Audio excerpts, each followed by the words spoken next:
once sand mined, probably back in the 60s, 50s and 60s, and what you ended up with is they planted Bitou bush as a dune stabiliser, and you can see behind us you're getting this typical hummocks of Bitou bush all through here, and this is probably just one plant.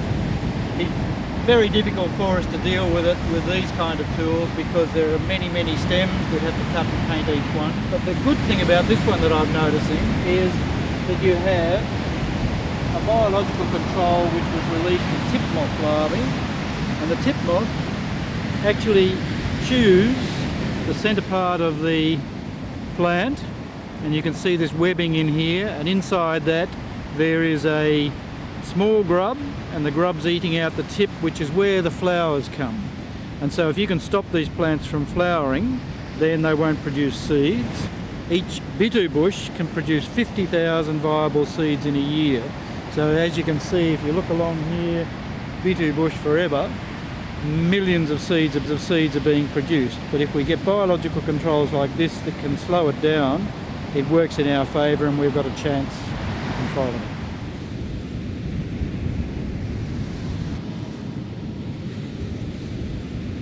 So here's a small plant which has just started to get buried by the sand, and even at this stage very hard to remove by hand because the main plant is way down there somewhere. So you'd have to go through, cut all these stems, poison them if you could, but very hard going. No. With these small plants you can hand remove them, but they have an extremely long taproot, which you can see there.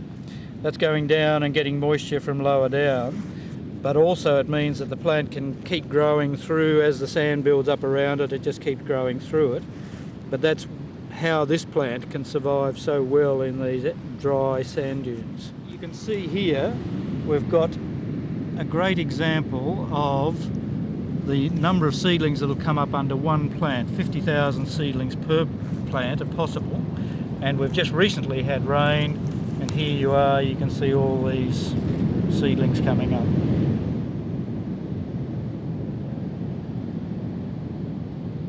Here we have a great example of the battleground that's going on in these dunes. In front of us here we've got one of the native acacias, Acacia sephori, being colonised by Bitou bush, and those two, the Bitou bush will probably end up taking over here unless we can get some sort of control on it. But what's more concerning is behind us. If you look through here you can see all these dead twigs. They were once healthy acacias, but last year we got a locust plague through here. They defoliated the acacia and they've died, and so now that provides yet another niche for the Bitou bush to colonise. Okay, so here you can see what typically forms in these front dunes. You've got the Bitou bush being buried by sand, but then you get these blowouts in between them, so you end up getting big erosion blowouts. These plants die, this area becomes destabilised, and it's like this for about 17 kilometres all the way to Hat Head.